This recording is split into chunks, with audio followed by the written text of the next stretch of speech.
Welcome to Dodgers Dawgs. As part of the Dodgers Daily Network, Casey Porter here, joined by Coach Holt, as I am each and every Tuesday. Coach, I got to say, it sucks watching another team celebrate on your own home field. It sucks getting beat by the Phillies, a team that you're going to have to get through to get to the World Series. It sucks to lose in general. Just losing sucks. We always like to win. But I'll say this. I left last game disappointed, but I was disappointed for the Dodgers. I was disappointed for Dave. I was disappointed for the players, not in them. There's a big, big difference in that. Super proud of the presentation of last night. So while last night sucked and losing, I honestly left last night not pissed about anything, not upset, and actually encouraged about a lot of things the Dodgers need to do moving forward. So I'm actually in a good mood today. I hope that doesn't make me a loser. You're long been a loser, Case. I'm the same way. Hey, there's a couple things that suck before I get into that. First of all, this is why bald-headed guys don't wear visors. See, I got this great Dodger visor Coach. for my birthday on there. It's in my office, so I grabbed it just to show you why bald-headed guys don't wear visors. Second thing that sucks, my brother-in-law, who's the great driller fan, he's going to the playoff game tonight, Mark Kelly. He's also the biggest Philly fan I know. So I've got a bet of a six-pack of Yingling here, and I'm behind. I may have to buy that guy a six-pack of Yingling, so that sucks. But I totally agree with your take on this Case. As I sit there and watch the game, he texted me earlier this morning, what is an outstanding game, playoff-type game. Is that playoff atmosphere, the two teams that are in the playoffs, they're going to be there and have a chance of winning the National League and having a chance, both teams good enough to win the World Series, get right down to it. So I'm like you.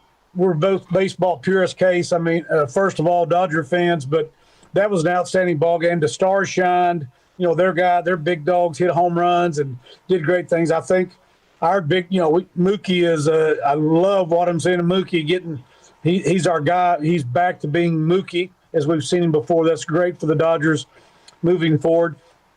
The stars shined out. Everybody, executed the game, winning baseball plays on both sides. The Wilson kid hitting the 2-run homer is probably biggest, the guy you don't expect, the 9-hole playing at second base. That's what wins those games. We say it all the time. The unsung guys, the Chucky Robinson moving a guy or the not moving a guy. Those guys always seem to win these games. Schwarber's going to hit home runs. Harper, Mookie. I mean, those guys are going to do. You're right. Absolutely, what we talked about our last time together. Again, it's Wilson out there with a big 2-run homer. That's how it's going. Yeah, Robinson with a sacrifice bunt. Are you kidding me? Yeah. The sacrifice bunt, sacrifice fly. What did they say on the broadcast last night, Kate? Yeah. You had a sacrifice bunt and a sacrifice fly in the same inning, and for however many, that came from Jeff Snyder. He's over at the All Dodgers. Used to be on Locked On Dodgers. He does a great job over there with Clint now. He actually sent that to Steven Nelson, who took that onto the air. And sacrifice fly, sacrifice bunt in the same inning, first time. I don't remember all the numbers on it, but crazy. It's a rarity. But that's what we've been talking about. So I ended up catching the end of the game the other night, the Cardinals and the Brewers. I was tired of watching football, and the Cardinals and Brewers come from behind. Same crap. Same thing that they always do that Pat Murphy's got those guys doing. There's a little chink in their armor. They're not killing everybody now, but they still do the little things, move runners and all that sort of thing. I think, we're seeing teams getting back to that. The Dodgers won that last year. Yes, Freddie hits the grand slam to win the game. And there were a lot of home runs last night. No, there was a lot of home runs last night. You're right. But, when it gets down to the Dodgers won by moving runners last year. Outstanding pitching, move top to bottom of the order doing stuff. So you saw the recipe for success, even on the major league level. You watched it last night. Your big dogs hitting home runs, good pitching, good defense on both sides. It was an outstanding game to watch. Just a little pissy the Dodgers lost, but I'm like you, not overly pissy. A lot of good things. Tanner Scott had a good ninth inning. That was good to see against a quality team. So there's a lot of positives, Case, on that, just like you started out the broadcast saying. I just not for 1 second have been upset or pissed about anything that happened last night. I mean, Coach, just watching the game, the baseball brain in me, I always go big picture like, okay, it's the battle versus the war. The battles never bother me, right? It's like, okay, well, we might have lost the battle today, but we're going to win the war. So I say that to say, yes, we lost the battle last night. Yes, the Phillies, they clinched the NL East on your own home field. Yes, you're now not going to be able to get that bye. You had to sweep, I think, this series. That's gone. So now you're going to be in the wild card series. Yes, you lost a half game to the Padres. To me, those are battles, though. The war was, Coach, how about this? You moved runners, you bunted, you sack flied, you hit home runs, you got to their closer, you were scrappy, you were gritty, you fought, you clawed. So the war part of this, yes, you lost all those battles I talked about. I go specific, my brain immediately goes to, okay, well, I think we won the war because we saw the version of the Dodgers last night, even though they didn't win. That's the version that can win a World Series. And I'm not sure that I've seen that complete of a version in a long time. That's literally how I left last night's game, even though it was that disappointing. Am I too Pollyannish? Am I being too positive here? No, you're not, because that's the nature of this game. You know, you weren't even born then. Your dad can relate to this. Ali Frazier back, I think, 1970, Madison Square Garden. Those guys, that should have been a draw. That's how good a fight that was. Talk about trading blows, back and forth to, great fighters, hammering each other, and they keep coming back. That's what it was last night.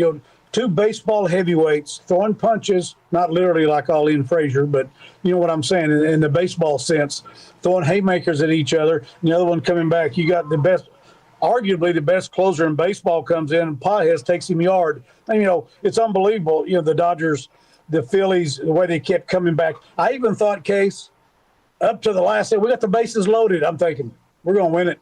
Little base hit right here. This game we're going to win the game. But, we didn't, but we had an opportunity. You got one out, bases loaded, one out. Of course, you don't get a run in there. That's a little frustrating. A little weak pop-up, weak ground ball. It's baseball. It happens when you got major league pitchers throwing to you. It happens to everybody. So but I'm like you. You got to big picture it. We always talk about, this is a marathon, not a sprint. The season, the whole baseball process. You've got to look at the whole process. You got to look at the big picture. Now you can, because you're less than 20, less than 15 games the regular season. Yes, we big picture it now. We're preparing ourselves. The Phillies already wrapped up playoffs the game before, and they won their division last night. Who knows? Maybe we see our boy Donnie Walton get a little play time there since they've sewed up the National League East. I hope they do, so I can win a 6-pack of Yingling. Yeah, play everybody. Clear the bench tonight. What the heck, Rob? Clear the bench so I can win a 6-pack of Yingling for my brother-in-law. I don't have to buy him any of that damn Phillies beer, that Yingling, the good stuff. But, that's what it's all about right there. The Phillies have battled the Dodgers. They've won their division. They've secured something. Now they're posturing for the playoffs now. They're probably going to have the bye. They are going to have the bye. So they're posturing. They're in the position now. We're posturing for the playoffs, knowing we still got 7 or however long it is off, all those days off. So their mindset is that. It has to be. Their big picture, and I promise you, they're big picturing starting this morning or even last night or over some beers. Where do we go from here? Who we need to get some rest, who's banged up, blah, blah. Everybody's banged up, first of all. But, their process, their mindset's going to be different. The Dodgers are still in the pennant race. They're going to be – the Dodgers are going to be in the playoffs. I don't think anyway that's not going to happen. But so they're going to wild card this now. It's going to depend on who the hell they're going to be playing. So and whether they have home field. If they let the Padres leap them, they'll have to be they will not have home field advantage. They're still in grind mode is my point. They're still in playoff, just like we had last year, had to play right down to the last day to secure what they wanted to secure, and it worked out well for them. So I'm like you. The Dodger team I saw last night and I've seen is the Dodger team that can win it all. The Phillies are a team that can win it all. So there's no magic wand here. You go out, you play against these guys, and they've got a great team. We love JT Real Muto, Oklahoma guy. I have no ill will towards the Phillies, to be honest with you, other than, having to buy a 6-pack of beer if they beat us. I like the Phillies ball club. Trey Turner's one of our favorites, Casey, when the Dodgers had him. He's hurt right now. They're playing that with a couple of their key guys not even in the lineup. So, that's an outstanding team. But the Dodgers are posturing themselves. Both teams are gearing themselves up for the playoffs. Like you said, the Dodgers still got a lot to play for, though. They're not just going to call it in because they're already in. No, they've got a lot to play for to put themselves in the best position, starting with a wild card, in the best position moving forward. Got to finish ahead of the Padres because you got to have that home field advantage. I think that is a very, very big deal. And then hopefully you can sew that up in time enough to get your pitching rotation sewed up. We talked about that a lot on Sunday's game. I will say the negatives, Coach. You went 0 for 8 with runners in scoring position. Yep. You know, the old adage is pitching, defense, timely hitting. You had good hitting last night. I mean, the Dodgers slugged out 9 hits, and they had, you know, all those home runs, and so you had good hitting, but you did not have timely hitting. So if you're going to beat a Phillies team, as good as the game was last night, as many great things that you can take away for the war part of this, not the battle, to win the war, not the battle, still you can't go 0 for 8 with runners in scoring position. And I still say that comes from a team that still has a little bit of press in them. I think you can see the Dodgers looked way more locked in than they did maybe a week or so ago. It's just a different look. Dave has a different look on his face. It's not worry, it's concern. It's, you know what, screw this, I'm over all that. I'm going back into compete mode. I think you can see that from the team. They have a competitive look on their face. They have a locked-in look versus a worried, woe is me type look. Having said all that, I still think that 0 for 8, that just goes to show I think there's a little bit of press. You're trying too hard to do whatever it is that may be that you need to do in the moments that where you have a chance to score runs. So if you're going to beat a team like the Phillies, as good as many good things there were last night, you cannot go 0 for 8 with runners in scoring. Well, let me put it this way. The Dodgers were good enough last night. They got to Suarez, they got to Duran. They were good enough last night to where if they just go 1 for 8 with runners in scoring position, they probably win the game. I mean, but you can't go 0 for 8 and expect to beat the Phillies. Well, I'm sitting there like you are, Case. The old baseball coach in me, baseball one of them going, just give me a 12 hopper through the right side. Yeah. Hey, get fisted on one, get a little parachute out right, out behind the first baseman in the triangle out there. I'm just thinking we're getting ready to win it.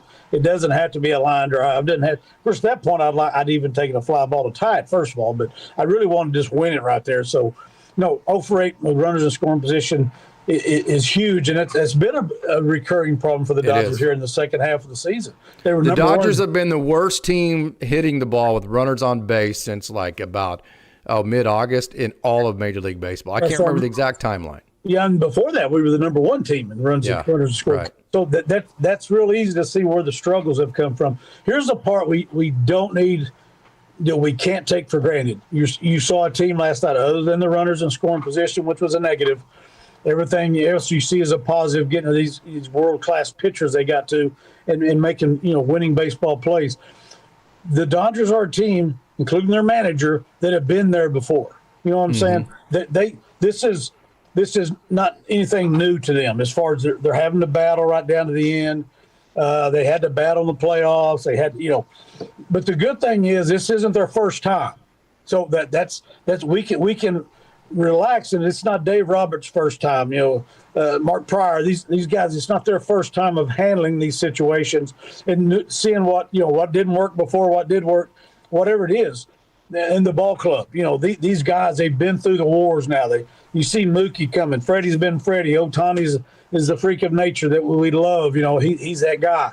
But so you see a team, they've got the talent. A lot of teams have talent. They've got the most talent, but they've been there before in this situation. Yes. That's what I feel comfort in. This isn't something new for the Dodgers all of a sudden. They went through the grinder last year. I know we were hosting Champaign, and Kiki's telling me we don't give a F, and everything's fun and it's a blast. Me and I'm having a few drinks on the podcast and whatever the case may be. But there was grind after grind after grind for a long time to get to that point. So this is that's what I feel good about this team.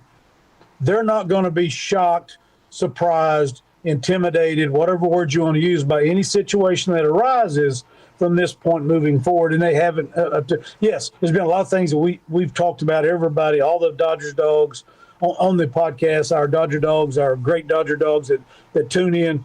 We all know what the problems have been. But you said it, I think you said it maybe 2 or 3 weeks ago we were talking. Forget about what's happened in the past. That's it. We're still in that mode. It's the next pitch. This is the next pitch business. And, hey, great game last night. We lost. Pitch one tonight's all that matters. Yeah. The presentation was just so much better last night. I mean, just the optics of the way it looked, just the hustle, the locked-in look. The Dodgers have used this word presentation. I love that word.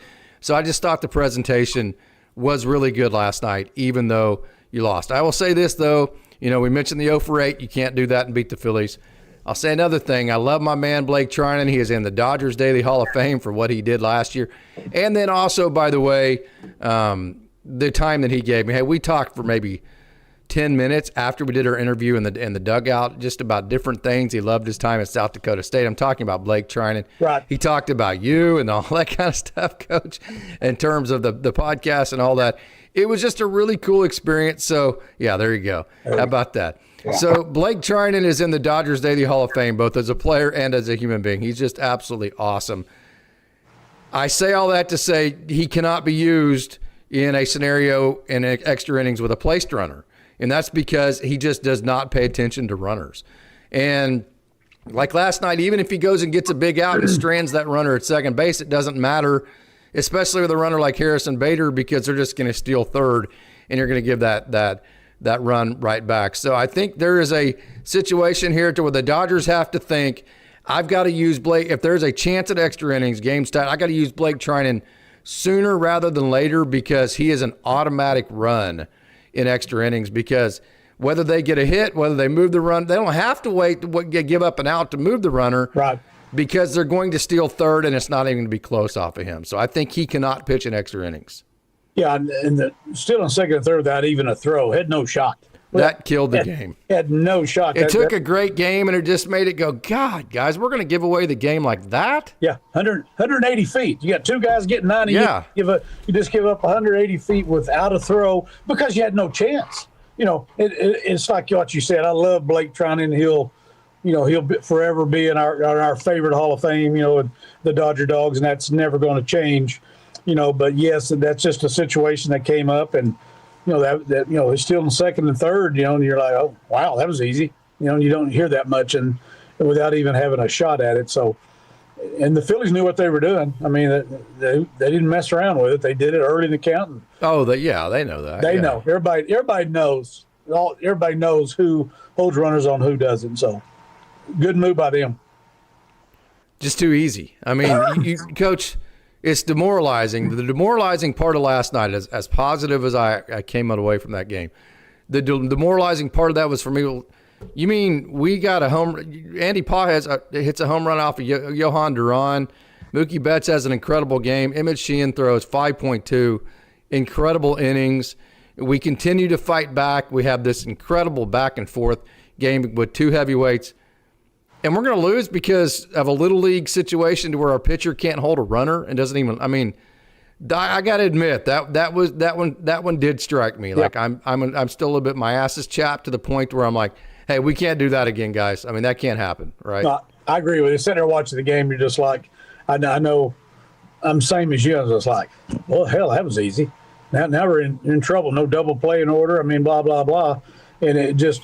It's amazing. Like I told you, I was that old grouchy old guy. You played for me, whatever. But I didn't ever want to give up 90 feet. Even when a lot of times, first and third situations, our level, you throw through or you cut it. Hell, I'm always throwing through. I just couldn't stand the thought of giving 90 feet. If it's 10-0, no, or whatever, steal the damn base, whatever makes you happy. But if there's, any glimmer of anything, you just don't want to give up 90 feet. The Dodgers just gave up 180 like that. And it's just frustrating. It's nothing new. Blake felt the same way. The team, the catcher, everybody that's a Dodger fan, like, man, that's not good. And bad presentation. We talk about that's just a bad presentation. Yeah, and that just looked bad. Yeah, I'd rather Schwarber hit another home run. Yeah, absolutely. I love that guy, being the baseball guy that we all are. I love that kid. The way he plays the game and that sort of thing. I'd rather see that than give up a double steal and that sort of damn thing. But, it does happen. And, again, Case, the process, the big picture, whatever the hell word you want to use, that's what the Dodgers – they can't do like the Phillies now. The Phillies can play whoever and get drunk every night if they want as they get for the playoffs. The Dodgers aren't in that mode. They're still in grind mode. And I personally like it, be honest with you, because I saw how it went last year. I like the fact they're grinding. They've got to continue. Now, this year there's no week off. They're going to grind right into the freaking playoffs, and here we go. So it is what it is. Well, they're in playoff mode now. I mean, basically it is the playoffs right now. Yes. Yeah. The lead's been at 2 or 2.5 for 2 weeks. Hell, Dave's been managing that way. The players have had that type of intensity. We'll see if they can keep it up for the length that they're going to have to do it for over a month. But that is what it is. So some more encouraging aspects of this Dodgers team right now. You took the gut punch, the kick in the gut in Baltimore, probably the lowest point in a long time for the Dodgers when you had the walk-off there. You took the kick in the gut Friday night against San Francisco. Both times the Dodgers got right back up off the mat and fought right back and won games after that. You took the kick in the gut last night from Wilson, a guy that is a light hitter. Yes, he does have power, but still, that was a kick in the nuts, Coach. I mean, that was like, hey, you had a 3-run lead, you're cruising, it looks like it's going to be a pretty good night, and then WTF just happened, right? I mean, that was that moment. That was squarely a kick in the nuts. And then you responded from that. So this team is showing just a complete resiliency to where in most scenarios you go, well, that's not good. That's going to be something that's hard to overcome. Yeah. Not for this team. So for as many warts as there has been, one of the best parts of this team has actually been the resiliency after some pretty big kicks in the gut lately. Can you hear me? Yes, I got you. Yeah. No Did doubt you hear about what I just said about the resiliency? Yes, that's what I'm saying. It's kind of what I mentioned before, and we've talked about. These guys have, we're sitting there. Oh my God, that's the worst loss of the year. Us fans or whatever the hell you want to call us. That sort of thing. But the Dodgers come right back out. It's the same old thing. That's what you got to love about this team. Every day's, first of all, in baseball, every day's freaking different. Every at-bat's different. Every pitch, that's why it's the next pitch business. Forget about the last one. All the hell that matters is the next one coming. That's why the nature of the business that it is. And you got to move forward. You can't worry about any of this crap. And the Dodgers have been great at that. Again, Case, I'll go back. I know this is a different team, different year, but a lot of the same guys were there with the same damn manager. The Padres series last year. Hell, dead in the water. Padres got the champagne ice down, I'm sure, playing at home, and we pull a bullpen game out. I thought, good Lord, run the white flag. No, we throw a 2-hit shutout, and we kick your ass, and we go win the whole thing. But so this team has never, a few years before that, I was like, what are we doing? Bunch of pretty boys out here. Don't compete. No dirt daubers, as we used to say. Yeah. So Casey Porter's out there with ice cream. Grub worms is what I call them. Jersey. And dirt on all the uniform with ice cream down the front. Hell, like you always had. But, the point being, they've proven that the last 2 years, that they, and like you said, they've been in grind mode for a long time. This division has been up in the air for a long time. This has been tight. The Padres even took the lead a couple times, This thing's been tight forever. They like you said it best. They've been in playoff mode for a long damn time. And you know what? I kind of like it. I mean, hell, it's easy for me to say. I'm not the one losing sleep like Dave's probably had some nights or several nights. I'm not the one losing sleep over it, but as a guy on the outside looking in who loves baseball, loves the Dodgers, these guys are going to be ready. I mean, there's nothing going to surprise them, nothing going to shock them. Even, we love Jackson Holiday. He gets a big home run to break up a no-hitter, and they come on and win it with 3 more runs. That kind of crap, They can a younger team, a team not as without the leadership, without the clubhouse, that might ruin their whole season. Even up to 162 of them, that's not happening to the Dodgers. You're seeing just the opposite. We see them coming, getting better in a lot of ways. There's still work to do. Runners in scoring position. There's still some things they got to clean up, but. Good Lord, Mookie Betts is looking like Mookie Betts of old. I mean, and T.O.'s swinging a little bit better. I know he's over last night, but he's looking a little bit better. He looks better. Again, presentation. Back to that word, Coach, presentation. And I think Teo's presentation in the last week or so has been much better than it has all year. I think he even mentioned on the broadcast last night, he had told one of the guys, he finally felt like himself. I think it was in during the San Francisco series. He finally, whatever that means, I don't know what his status as far as. Let's face it, everybody's banged up this time of year. Hell, there's not a pitcher that doesn't have a sore arm. None of these guys got a knot on, got bruises and knots and bangs and all that kind of stuff. all over. It's just the nature of it. That's why they get paid massive amounts of money to play a game that we all love and would play for free. And some of those guys would play for free too. Probably Schwarber is one of those guys, but that's why they do what they do. And I just like the Dodgers. I still like their mindset. You know, I get frustration. Me and you texting each other, and the Dawgs, we're all texting each other. Me and Rex are texting even worse stuff. I don't text y'all because me and my brother are saying a lot worse stuff to each other. It's a little more unfiltered. It's a little more unfiltered. It'll probably get me kicked off the Dodger Dog podcast, but we all have those thoughts, that we grind it. Dodgers. We got for years and years and years. Case probably you're a fanatic. Almost fans 60 are short years. for fanatic. Yeah, absolutely. So what fan means fanatic for me, going on 60 years being a Dodger fan. So that's something that doesn't come out of your blood. That and being a Dallas Cowboy fan. But anyway, or Oklahoma State fan. We have. Oh, wow. You got it. It's called loyalty, loyal and true. We call it Oklahoma State. That's what we are, Case. Loyal and true. Yeah, absolutely. Okay, so Emmett Sheehan, 5.2 innings, 1 hit, 1 run, 7 strikeouts, 3 walks.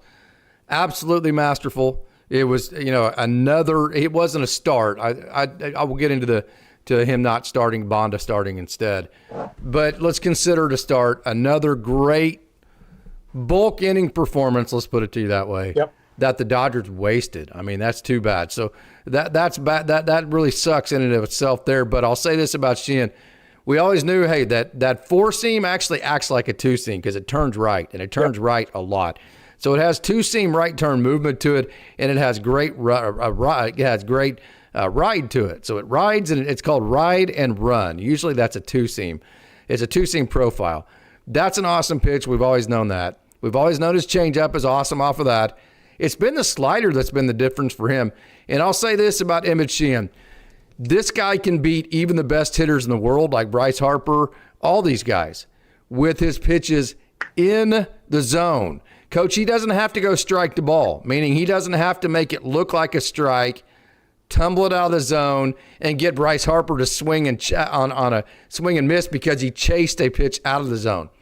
Emmett Sheehan can go strike to strike. He can make a pitch look like a strike the entire time, make it end up being a strike, and still beat the greatest hitters in the world, which means he has a big margin for error.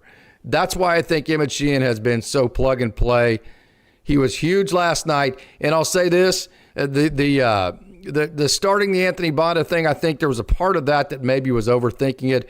But Emmett Sheehan's going to be in the bullpen in the playoffs, and so I thought it was a good idea to at least let him feel what it's like coming out of the bullpen last night in preparation for what his role will be down the stretch. So I thought all of that was good. We just wasted a good performance. That's a great setup, as you mentioned, Case, of a starter going out and getting banged around, and Sheehan's got to come early. We know Robo can do that too.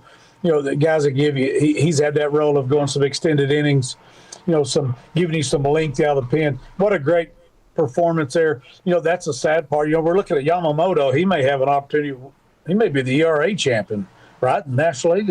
And all those great performances, and I know it's not, I know the Dodgers feel horrible about it, I don't think, but he's been so good. Sheehan's been good. That's a great feeling that you got an Emmett Sheehan down there in the bullpen when you get in the playoffs. Knowing if something does go to hell in a handbasket, in the first inning or two, you got a guy you can come and run with for a while. Who like you said, he's not trying to fool people either. Yeah, that's the great thing. Yeah, as you get Yamamoto's older, third at 2.66 ERA. Paul Skeen's at the 1.92 in the NL. Yeah, I mean, go ahead. Okay, yeah, I forgot about that. Okay, but anyway, he, he's not having to fool people. He's not having to try to trick people. To a degree, Kershaw's having to try to trick people now. He's so smart and been doing it so long, he knows how to do it. Because he's lost he's older, he doesn't have the velocity he used to have, but he's smarter. He does that sort of thing. Sheehan is at the peak of his career, basically, Case. He's just now coming into his own, and it's a beautiful thing to see, and I'm glad he's wearing the Dodger blue. I'll say this too, man. We mentioned that this team, this is the third time in the last basically week and a half, this team has got kicked in the nuts and had to come back from it. And we'll see and they did last night after the home run by Wilson. I mean, that was a huge kick in the nuts, man. I mean, it just was. And the Dodgers got back off the mat. Andy Pages hits the home run. You go extras. It's also about the 10th time in the last 2 months where you had a game to where the Dodgers got up off the mat, they were scrappy, they fought, they did everything. They got back in the game or took the lead, and you're like, okay, man, well, we didn't come this far just to lose this freaking game, only to lose this freaking game. I mean, it's one of those deals, too, on the opposite side of that, to where it seems like there's been a handful or so of games to where it felt like you built momentum in the later innings, and typically speaking, a team like the Dodgers would go ahead and finish off a game like that, where they haven't. And you know why? Because that goes back to the 0 for 8 with runners in scoring position. Yeah. That's why you end up losing. It's called snatching defeat from the jaws of victory. Yeah. Whenever you come back and you fight as hard as you did and you can't get a hit with runners in scoring position, it does give you that feeling like you snatched defeat from the jaws of victory, even though there were so many good parts of last night. Yeah, if you look, I mean, you hit the nail on the head. The reason you lost the game is you didn't get timely hits. You did a great, the game was solid pretty much all the way around. But it's like you said, the Baltimore deal, the grand slam the other night, those are big time gut punches. Last night wasn't a gut punch. It was a frustrating the way it ended, somewhat disappointing way it ended. I think you said it best when it first came on. You don't feel sorry for the Dodgers. You just feel you don't feel sorry. You don't feel sorry. You're not disappointed in them. You're disappointed for them. Disappointed for them is we're disappointed for each other because hell, we love the Dodgers. You're just thinking, like I said, give me a 12. I'm just there thinking, I want a 12 hopper goes through the right side, first base, second baseman diving, it just in a perfect spot, 2-run score. We go throw water on him and seeds and bubble gum and all that crap, and get ready for today. Beautiful La La Land, but it is what it is. Yeah, there's no, as we used to say, breaking anybody's sword here. There's nobody got up this morning and go, oh my God. I mean, they're hey, shit, we let one get. I woke up this morning ready for the next game. Let's freaking go. Let's get it on. Let's play right now. Let's play. Hell, what used to have all that time you wait, especially in baseball, at least you get to play every day. But yeah, the Dodgers, they're fine. I mean, hell, they've come off, like you said, some horrible gut punches and come back with a vengeance. There's no doubt. Hell, they're ready to roll. Like you said, you mentioned if you look at the big picture, a lot of things are looking better. Mm-hmm. We still got to get some things shored up. Like you said, main thing, runners in scoring position, and some bullpen things. But there's even some things there looking much better. The worrying part of it is I think it does show that you don't have a margin for error like I thought this team would. Yep. You have you say, okay, well, if we do these 10 things, we're going to win. I don't care who the opponent is. The Dodgers have that kind of roster. Well, I kind of was at the beginning of the year, I was like, well, okay, if we hit 5 of them, I think this team's going to be so talented, even no matter who they're playing, they're probably still going to win the game. Well, now I think last night goes to show with the runners in scoring position and some of the, the Blake Treinen not holding runners. Out of the 10 things that you have to do to beat a team like the Phillies, you have to do 8 of them. So there's a lot less margin for error for a team like this. And then also, you say it all the time, Coach, your best laid plans. Who would have thunk it? Your 3 most reliable left-handed pitchers is bullpen arms. Anthony Bonda, especially in the second half. Alex Vesia, Jack Dreyer, they all give up runs. And then the guy that me at the beginning of the line, if just go back to the Saturday morning show, have bitched to no end about, Tanner Scott, he goes out and just looks great. It's just amazing how baseball, the best laid plans never seem to work out, right? I mean, it's like that who would have thunk it type of situations. Why nobody dominates the damn thing, Case? I mean, hell, there's nobody that dominates a game of baseball, even on the big league level. These are the greatest players in the world, all over the big leagues. They don't dominate. They don't get a hit every time. Hell, it don't look pretty every damn time. That's the best part of it. You got the best laid players. I don't know how many times I've done it. I know you've done it too as a manager. You put a guy and you're thinking, you've been talking to your pitching coach, going, oh, shit, I don't know how this is going to work. And the guy goes out and gives you 3 scoreless. Everybody's patting you on the back there. Hey, great move, coach. Well, shit, you had no clue it was going to turn out that way. You hoped it would, but you really kind of felt the other way. Or you feel real good about it. I got my guy ready. Now, hell, he's ready to go ahead and pitch in 2 days. Get him out there and he gets rocked. Now you look like a dumbass. That was the best decision you could ever make. So, that's the crazy. This game is so humbling. And it's so hard to figure.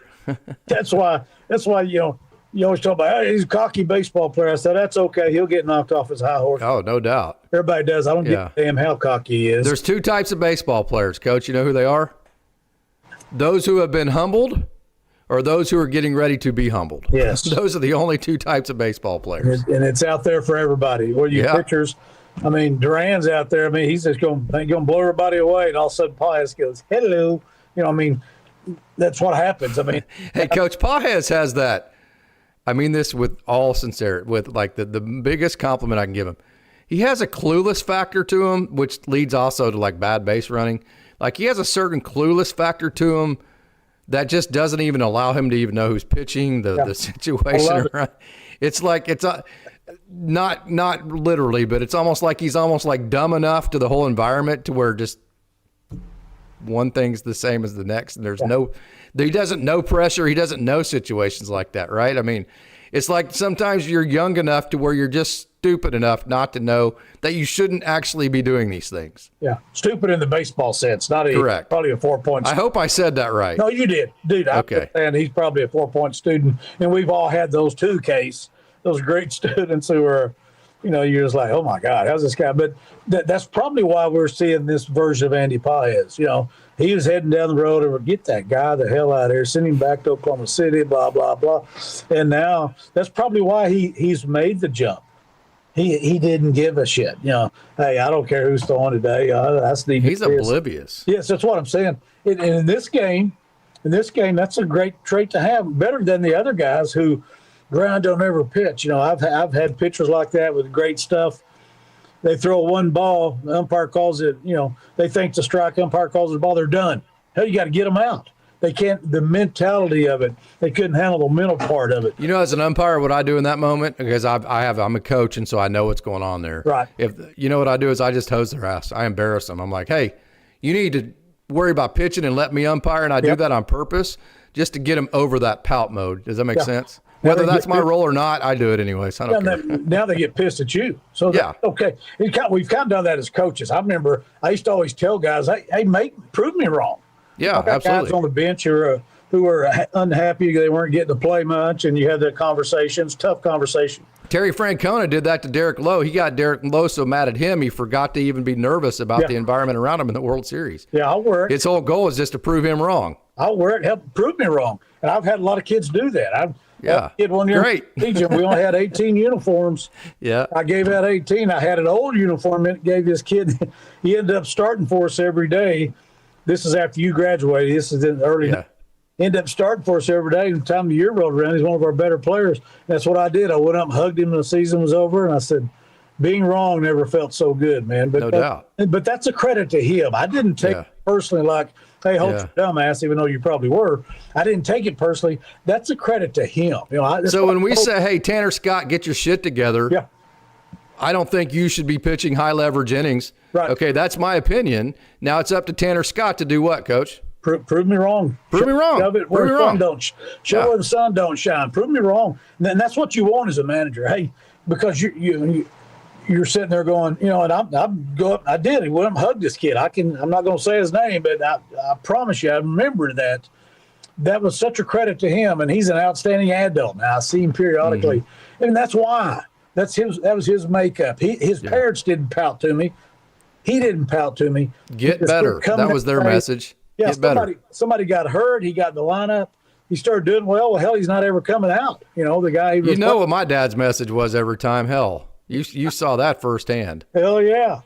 Your coach. You think I'm going to feel sorry for you? You're wrong with that. Get better. Yeah, absolutely get better. And when the lovely Beverly Porter told you get your ass out, Mom was worse than Dad. Yeah, you made 3 errors. You're lucky if Coach Hope put you in the day. Yeah, I made 3 errors, and Dad starts in on me. Of course, we're in Oklahoma City. It's all the way, but it's an hour and whatever back to Stillwater. Dad starts in on me, and Mom goes, Terry, shut up. And I'm like, oh, thank God I don't have to listen to this guy yell at me on the whole way home. And she goes, let me have his ass.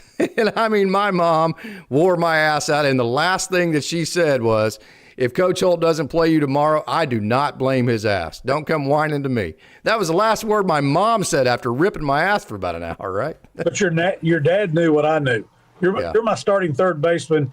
We're 50 games into the year. We're not changing shit. Yeah. Hope you don't have 3 errors again. He also knew I could take it, too. Yeah, and you did. You ended up getting key hits on the state championship team. So that's the moral of that story. It's kind of is the same thing we're talking about. Guys, that was a credit to you.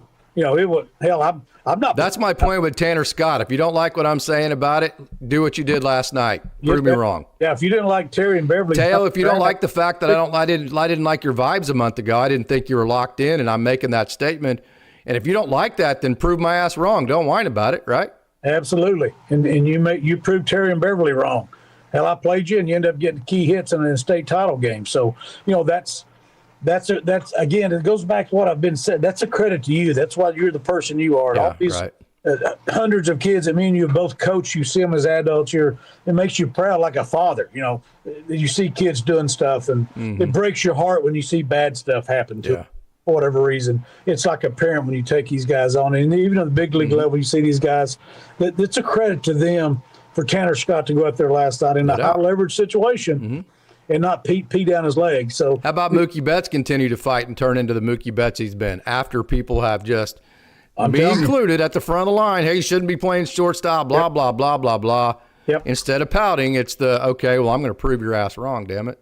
And that's why he's Mookie. That's why those guys who they are. Like I said, it's not a downgrading of me and you and everybody else who second guessed him. It's a credit to him. That's why he's a Hall of Fame baseball player. And that's why he's a Hall of Fame person. I don't know the guy, but I'm assuming he's probably a Hall of Fame person on top of that, too. Not all the guys in the Hall of Fame are good people. We can go there, but most of them, they don't get to that level without having some form of dignity, work ethic, the type of people they are. They're probably not making it to that level. Because that's a grind you have to put in on a daily basis. Yeah. Okay. So beyond just kind of what you saw, the pot. We went over the positives and negatives, Coach. I got to get out of here. So do you. This is one of those deals where when we go live on the weekdays here, we both still have jobs. So it's going to be one of those quick deals during my lunch period, both yours and mine, where we can kind of match up and get on here and have a good time. Not able to we have a great crowd here. Al Minerva, No Name, Racy Auto Parts. Thank you so much for joining this morning. And I know they're talking about, the off season, getting Scooball and Phillips returning next year. So it looks very encouraging. I think Cole makes a good point. I'm tired of people being down on rushing. He was given a terrible role. Yep. I've said that from the start. Yep. Anybody who wants to criticize Dalton Rushing just does not understand the horrendous role that he was given, and the unbelievable difficulty it would have been for him to have any kind of success. Now, if you want to criticize him for letting the ball go to the screen, fine. There's no amount of bad role that should happen there. I don't have a problem with that. But from an overall perspective, anybody criticizing Dalton Rushing just doesn't understand what he's had to deal with being the Dodgers' number one prospect, having a terrible role. So I will defend Dalton in that aspect. If you also want to say that Ben Rortvedt has been better, I got no pushback against that either, because this is a dog-eat-dog results world. I have no pushback for that either. So I think that's a great conversation for another day. But, hey, we're running out of time here, Coach. Final thoughts. Well, the Phillies are going. I think their top three pitchers. Correct me if I'm wrong. I forget who they've thrown tonight. He's 12-6. I know they're running. They're probably the three best pitchers at us, or close to it. At this point, you can correct me on that, but I know they're running some good, outstanding pitchers at us. But again, their mindset's a little bit different now. They've clinched it, but they're an outstanding team. Whoever they run out there is going to be quality. The Dodgers are battling for everything they've got. Christopher Sanchez, 2.57 ERA, 13-5 on the season, 182.1 innings. So you were exactly correct. We spend so much time covering all the affiliates and the Dodgers. Sometimes it's hard for us to know. Our weakest spot definitely is all of the personnel on other teams. So I readily admit that, no doubt. Keep up the Phillies a little bit because my boy over there, my brother-in-law over there, I kind of got some interest in them. It's kind of like a few teams you like to watch. Yeah. They're one. Everybody likes the Cubs. Hell, I don't care who you are. If you're a baseball guy, you like watching the Cubs play. So that's sort of the thing. But I'm excited about tonight. It's going to be another great game. Dodgers and Phillies, and I can't wait for the first pitch. I'm sure the players all feel the same way. I know they're tired and whatever, but this is where they make their money now. All of them. This is where they make their money, and so they're doing whatever they have to do to get ready to play every day. And I'm excited for it. I know all the Dodger dogs are. Yeah, we have a question here. Who is Chucky Robinson? Chucky Robinson's been in Oklahoma City for a while. Never had a chance to interview him. because I really honestly didn't think he was going to be a factor with them. I mean, he shouldn't have been, right? Unless it's taken like plan D to get him up to the major league level. He's a guy that has incredible, positive, infectious energy. He came to the Dodgers, I think in July, something like that. Right. And so he's been around for a minute. He just kind of was organizational depth, and then all of a sudden now he's stressed it into the spotlight because of injury. So, Coach, it's great to see your face. I love you, so thanks for joining, man. Love you too, and go Dodgers. So to all you wonderful Dodgers dogs out there, you guys and gals out there, you're the best. Thank you so much for tuning in. And as always, go Dodgers, beat the Phillies. It's a great day to be a Dodger. All right, I love it.